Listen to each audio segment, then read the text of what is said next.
Let's talk about the flood because it wasn't just some random catastrophe, it was a measured covenant judgment. And most people read the flood like it was just some raw destruction. Water comes, everything dies, Noah floats, and that's the end. But the flood wasn't built like just some random catastrophe, it's measured. And that's what layer six, pulse mathematics, actually shows. The flood runs on a pulse, on a sequence, on counted intervals, on covenant time mathematics. And that matters because a random disaster doesn't need that. Covenant judgment, however, does. So let's look at the structure. There's a 7-day warning before the waters begin. That already tells you that this isn't just some chaotic judgment, that it's announced on a measured countdown. Then there's 40 days of rain. That's not just some long storm. 40 in scripture represents pressure, testing, trial, a period where judgment intensifies and a decisive transition is underway. Look it up. Go find anywhere that it's talking about 40 days or the number 40 is present in scripture, and you'll notice the pattern there. Then the waters prevail for 150 days. Again, that's not just a vague random time, but it's measured. Then Noah sends out a dove on 7-day intervals. 7 days. Then again, then again. That's not just survival improvisation, that's a pulse governed sequence. Then the ark rests on the 17th day of the 7th month.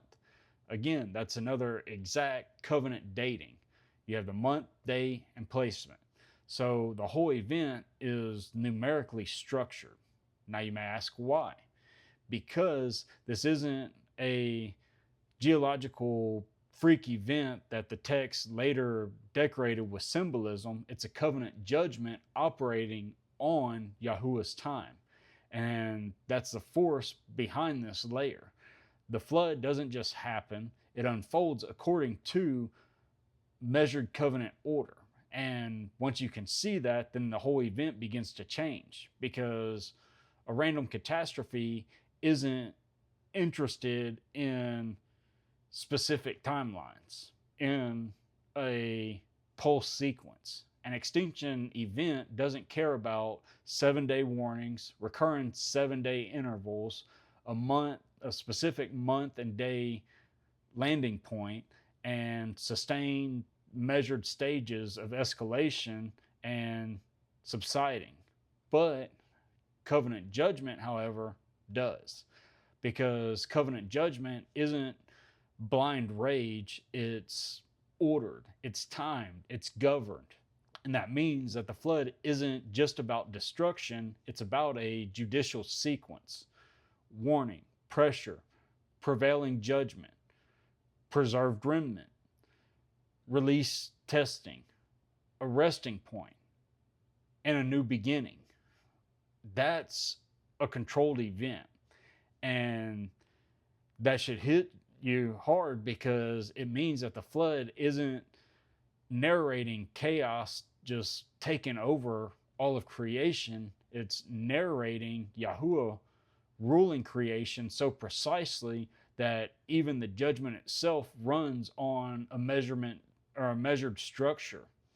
And that also destroys the shallow reading that this is just some disaster myth. It's not, because the text is obsessed with the count, with the interval, with the placement, with the sequence. You may ask why. And the answer is because it wants you to understand that this judgment was governed and not accidental. And this is exactly how covenant events work all over Scripture too.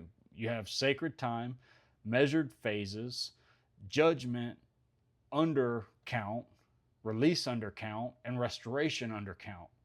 The flood is just one more example of that same operating system. So when you read the flood as if it was just some giant catastrophe story, then you're missing one of the strongest signals in the entire narrative. The event is pulse governed, and that means that it's not random, but it's legal, it's covenantal, it's measured, that the waters weren't out of control, they were under command. And the time itself wasn't vague, it was counted.